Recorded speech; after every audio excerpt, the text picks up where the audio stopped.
Have you ever wanted a dead animal on the wall minus the dead animal part? We're gonna make a tiny mounted a tiny mounted buck! Are you ready for this? It's a speedy tiny project. 10, 9, 8, 7, 6, 5, 4, 3, 2, 1. Go to philinthewhat.com/cardboard to get this printout.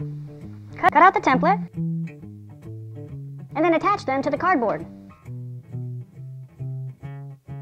Now cut them out. And then glue them together in this order.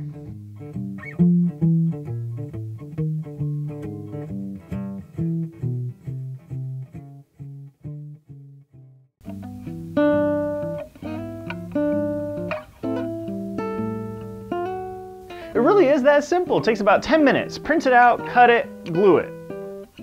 Enjoy!